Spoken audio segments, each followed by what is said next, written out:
Alors bonjour à tous, aujourd'hui nous continuons nos vidéos qui servent à alimenter notre spiritualité mariale.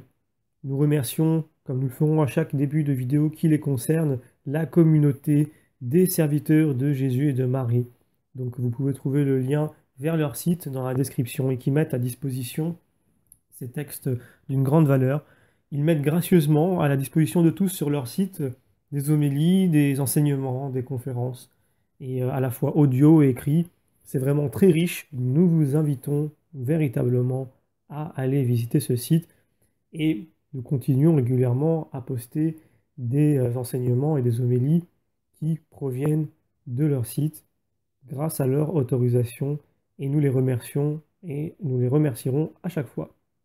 Voilà, donc aujourd'hui, la question, le sujet abordé sont les noces de Cana.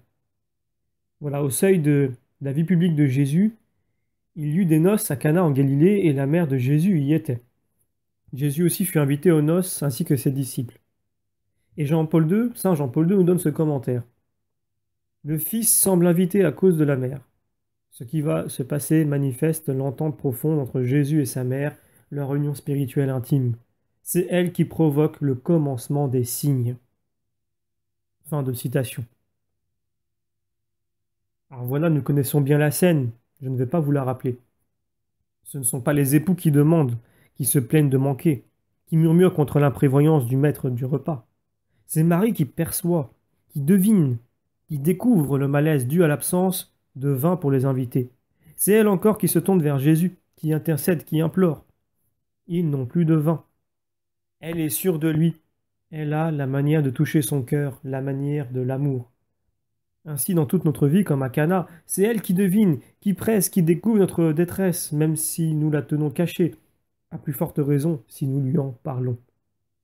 C'est elle qui la transmet à Jésus. Voilà la médiation. Lui exprimant notre besoin, notre faiblesse, notre indigence. Il n'a plus la foi, elle se décourage, il durcit son cœur, elle se laisse entraîner. Il a perdu son travail, elle n'a plus de santé, etc. Et à chaque fois, sachons-le bien, elle est entendue. C'est là sa toute-puissance de reine immaculée, la toute-puissance suppliante. Et c'est lui qui exauce, c'est lui qui accorde, c'est lui qui donne. Remplissez d'eau ces jarres, puisez maintenant et portez-en au maître du repas.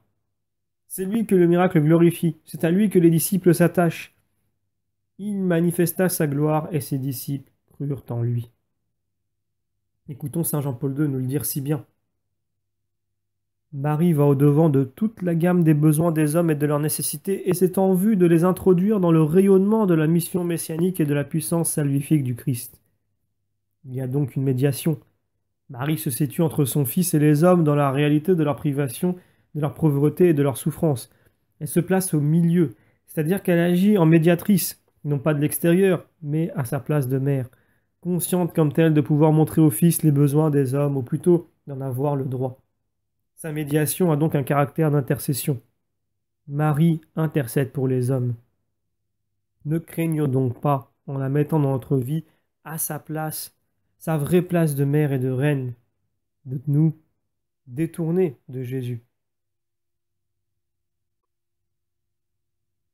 Voilà, donc ne craignons pas de nous détourner de Jésus lorsque nous la mettons à sa vraie place.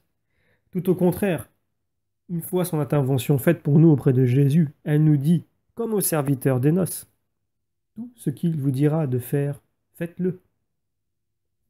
Elle ne nous retient pas à elle, elle nous conduit à lui, elle nous porte à lui.